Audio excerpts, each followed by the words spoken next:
Realme 12 Pro Plus ini bisa gue bilang adalah titik balik Realme di tahun 2024. Yes, jadi Realme 12 Pro Plus ini adalah smartphone mid-range terbaru dari Realme Indonesia. Dimana teman-teman nggak salah dengar ya, ini adalah smartphone yang bakal bawa Realme ke jati diri aslinya. Teman-teman mungkin bisa lihat sendiri untuk harganya Realme 12 Pro Plus ini dibanderol dengan harga mulai dari 5 jutaan aja. Dimana ini tuh adalah harga yang worth it banget guys, melihat upgrade yang ditawarkan sama Realme 12 Pro Plus ini. Nah, kebetulan smartphone ini tuh udah gue pakai selama kurang lebih sekitar 2 minggu terakhir. Dan di video kali ini gue pengen ceritain nih guys, kenapa teman-teman wajib banget buat ngelirik smartphone yang satu ini. Jadinya mungkin buat teman-teman yang lagi nyari smartphone, teman-teman bisa nonton videonya dari awal sampai akhir.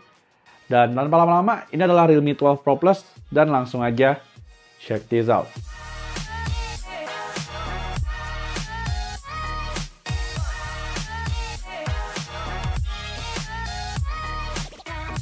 Alright, mungkin pertama-tama gue nggak usah pakai basa-basi lagi ya. Gue langsung bilang aja Realme 12 Pro Plus adalah smartphone mid-range dengan desain paling cakep. Yes, di sini Realme 12 Pro Plus tuh menawarkan desain paling elegan yang pernah gue lihat di sebuah smartphone mid-range. Dimana desainer HP ini adalah orang yang sama guys, dengan desainer yang ngedesain jam tangan mewah asal Prancis. Jadi makanya secara desainnya Realme 12 Pro Plus ini tuh kelihatan cakep banget.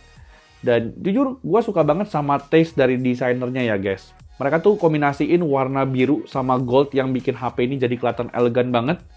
Dan jujur, aksen bergerigi di pinggir frame kameranya juga bikin HP ini jadi kelihatan makin berkelas. Nah, secara handlingnya pun karena HP ini pakai bahan dasar vegan leather dan punya desain 3D curve, jadinya di tangan ini HP tuh berasa nyaman banget. Dan di sini gak cuman desain belakangnya aja yang kelihatan cakep guys, tapi desain layarnya pun si Realme 12 Pro Plus ini juga proper banget. Yes, jadi gue bisa bilang begini karena Realme 12 Pro Plus itu tuh dibekali sama desain layar curve juga. Dimana untuk speknya sendiri ini juga nggak kaleng-kaleng nih guys, dibekali dengan layar 6,7 inci dengan panel AMOLED beresolusi Full HD+. Di sini kualitas layar yang ditampilin sama Realme 12 Pro Plus ini tuh menurut gue kualitasnya udah cakep banget guys. Layarnya tuh kelihatan tajam, vivid, dan juga bright. Serta di sini tuh agak berbeda ketimbang sama smartphone mid-range yang udah beredar akhir-akhir ini guys. HP ini tuh udah dibekali sama setup stereo speaker. Yes, jadi di sini beda sama Vivo V30 Pro dan juga Oppo Reno 11 Pro. HP ini tuh bisa dibilang adalah mid-range BBK Group tahun ini yang udah pakai stereo speaker nih. Jadinya HP ini tuh dipakai untuk kebutuhan nonton atau dengerin musik, kualitas layar dan juga audionya ini tuh udah mendukung banget. Jadinya kalau seandainya gue disuruh nilai overall untuk desain layar dan juga audionya, gue bakal nilai HP ini tuh punya desain di 10/10 nih guys. Dan untuk layar serta audionya gue kasih nilai 9 dari 10.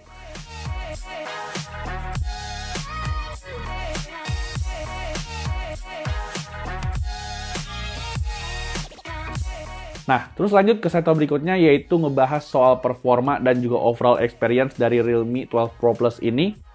Di sini untuk SoC-nya sendiri, HP itu dibekali sama Snapdragon 7S Gen 2 nih guys. Dengan RAM 12GB dan storage 512GB untuk varian yang gue pegang saat ini.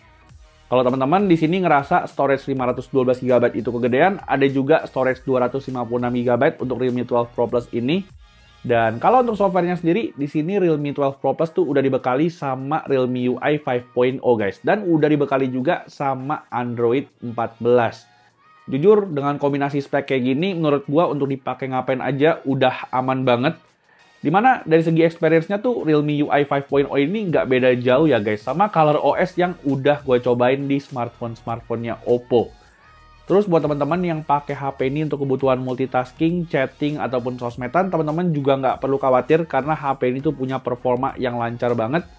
Even untuk kebutuhan game berat pun seperti Genshin Impact, Realme 12 Pro Plus ini tuh juga udah proper banget guys. Gue bisa bilang begini karena HP ini tuh udah gue coba geber buat main Genshin di grafik highest 60 fps. Dan ternyata hasilnya tuh Realme 12 Pro Plus ini masih bisa loh guys. Buat ngelibas game ini di frame rate 30-40 fps, which is tuh menurut gua masih playable banget. Di sini dari segi suhunya pun gue juga nggak nemuin indikasi overheat sama sekali, palingan cuman sedikit anget aja. Jadinya kalau seandainya gue lihat dari kelasnya, HP itu untuk score overall performance dan juga experience-nya bakal gue kasih di 8/10 guys. Karena HP itu menurut gue emang nyaman banget.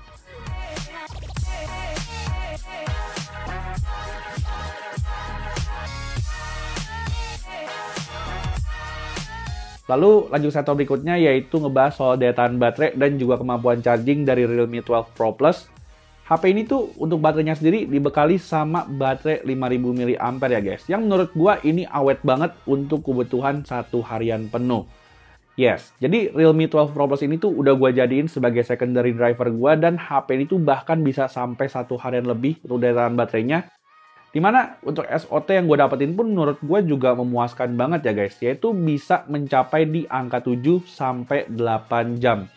Dari dalam paket pembeliannya pun teman-teman juga udah dibekali juga sama charger yang ngebut yaitu 67 watt Super VOOC. Jadinya untuk ngecas HP ini dari 0-100 teman-teman tuh nggak butuh waktu lama guys. Palingan cuma butuh 1 jam aja untuk ngecas HP ini dari 0 sampai penuh.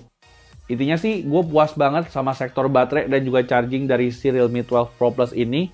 Dan untuk skornya sendiri, untuk sektor baterai dan juga charging ini, gue bakal kasih skornya di 8,5 dari 10 nih. Karena emang HP ini tuh punya baterai dan juga charging yang oke banget.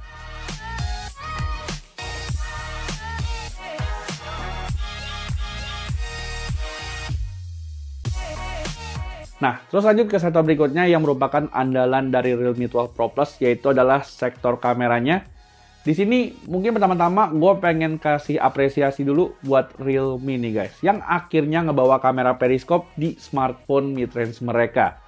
Ini bisa dibilang adalah smartphone mid-range pertama yang pakai kamera periskop di setup kamera belakangnya. Dimana untuk speknya sendiri mungkin teman-teman bisa langsung aja lihat di layar berikut ya. HP itu dibekali dengan kamera utama 50 megapiksel yang dimana dua kamera lainnya juga bukan kamera gimmick nih guys, yaitu kamera ultrawide 8 megapiksel sama periskop 3 kali optical zoom dengan resolusi 64 megapiksel. Anyway, untuk sensor yang dipakai di kamera utamanya pun juga pakai sensor flagship yaitu IMX890. Dan kalau untuk kamera depannya sendiri, Realme 12 Pro Plus ini menurut gua juga udah cukup oke lah guys. Punya resolusi 32 megapiksel. Untuk hasil fotonya sendiri, teman-teman mungkin bisa langsung aja lihat rekap foto yang udah gue jepret pakai smartphone ini. Dimana impresi gue sih sama hasil foto HP ini tuh menurut gua udah oke banget nih guys. By default, Realme 12 Pro Plus ini tuh berhasil ngasilin gambar yang cukup tajam dan punya HDR yang cukup bagus. Tapi satu hal yang gue notice, HP itu dari segi warna di kamera utamanya ini tuh lumayan natural nih guys. Meskipun kadang-kadang agak undersaturated. Tapi dengan catatan di sini tuh undersaturatednya seringnya kalau seandainya kita pakai untuk foto orang. Tapi kalau seandainya kita pakai untuk foto objek benda atau gedung sih, so far aman-aman aja guys. Warnanya tuh menurut gue masih lumayan banget. Terus hadirnya lensa periskop 3x zoom ini juga menurut gue ngebantu banget untuk foto potret orang dan juga potret jauh. Dimana teman-teman bisa lihat ya, kemampuan zooming dari HP ini tuh cakep banget guys. Even bisa sampai 120 kali. Jadinya mungkin HP ini kalau seandainya teman-teman pengen bawa ke konser atau gimana, ini harusnya udah aman banget. Bahkan kemarin gue lihat Instagramnya Realme Indonesia tuh ngeposting konsernya Ed Sheeran guys. Mereka tuh pakai Realme 12 Pro Plus untuk nge-capture hasil foto yang ada di konser tersebut.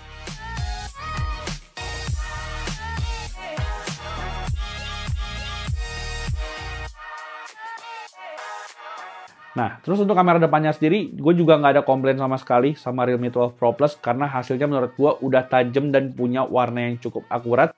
Dan dipakai untuk foto low light, di sini menurut gue sensor IMX890 ini juga nggak sia-sia guys, karena hasil fotonya ini tuh bahkan bisa mengimbangi smartphone flagship. Teman-teman mungkin bisa lihat di sini gue udah bandingin sama salah satu smartphone flagship yang udah gue review kemarin. Di sini teman-teman bisa lihat ya, hasil foto dari Realme 12 Pro Plus tuh lebih bagus guys. Bahkan nggak ada efek halo sama sekali. Dari segi kamera ultra wide, ataupun periskopnya pun overall juga menurut gue masih aman banget untuk hasil fotonya. Sehingga buat teman-teman yang lagi nyari smartphone 5 jutaan dengan kamera yang oke banget, mungkin teman-teman bisa lirik smartphone yang satu ini ya guys. Karena emang kamera dari HP ini tuh beneran oke banget.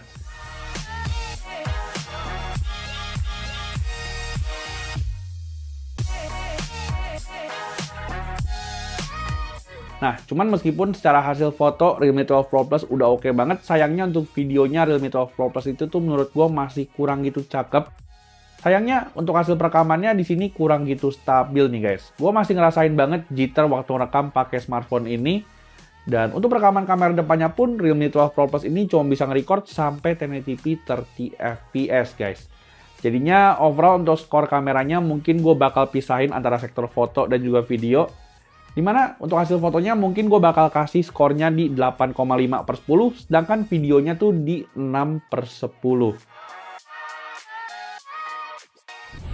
So guys, ini adalah sampel kamera depannya si Realme 12 Pro Plus ya guys. Jadi untuk rekaman kamera depannya, HP ini cuma bisa mentok sampai 1080p 30 fps saja.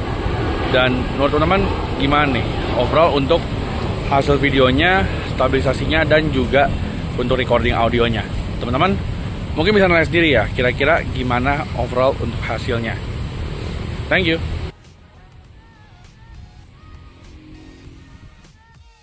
Nah, terus lanjut ke setup terakhir, yaitu ngebahas soal harga dan juga kesimpulan dari Realme 12 Pro Plus ini. Di sini, jujur kalau seandainya kita ngebahas soal harga sih, ini HP no debat ya guys. Worth it banget buat temen-temen beli. Soalnya di sini Realme 12 Pro Plus dibanderol dengan harga 5.500.000 aja untuk harga flash sale kemarin. Dan kemarin tuh kalau nggak salah Realme sempat ngejual HP ini dengan harga 5,3 juta aja guys. Yang bikin smartphone ini jadi makin worth it lagi. Kalau seandainya teman-teman butuh storage gede, ada juga yang varian 512GB yang dijual mulai dari harga 6 jutaan. Dan lagi-lagi gue bisa bilang ya guys, smartphone ini adalah smartphone mid-range yang worth it banget kalau seandainya teman-teman punya budget 5 jutaan. Di sini kalau seandainya teman-teman lagi cari smartphone dengan desain kece, layar dan juga audio yang bagus, serta punya kamera yang cakep, HP itu bisa banget buat teman-teman andelin. Soalnya kalau seandainya gue disuruh cari kekurangan dari HP ini, palingan cuma perekaman videonya aja guys. Yang menurut gue kurang itu stabil, sama kamera depannya cuma bisa sampai 1080p aja. Sisanya di semua sektor lainnya termasuk baterai dan juga charging itu tuh udah aman banget. Bahkan fitur esensial yang biasanya ada di smartphone kelas atas juga udah ada di Realme 12 Pro Plus ini. Seperti fitur NFC dan juga IP rating yaitu IP65. Jadinya setelah pakai HP ini selama 2 minggu terakhir, gue bisa banget ngerekomendasiin HP ini buat teman-teman beli. Tapi sebelum video ini berakhir, gue pengen nanya ke teman-teman juga nih. Kira-kira pendapat kalian gimana sama Realme 12 Pro Plus ini? Teman-teman bisa drop komen di bawah ya. Dan nanti mungkin kita bakal diskusi bareng-bareng. Jadinya palingan gitu dulu aja video review dari Realme 12 Pro Plus 5G. Seperti biasa, buat teman-teman yang suka sama video ini bisa langsung aja bantu gua untuk klik tombol like dan juga subscribe channel ini ya. Gua Bang Jo pamit dan kita jumpa lagi di video selanjutnya. Bye-bye.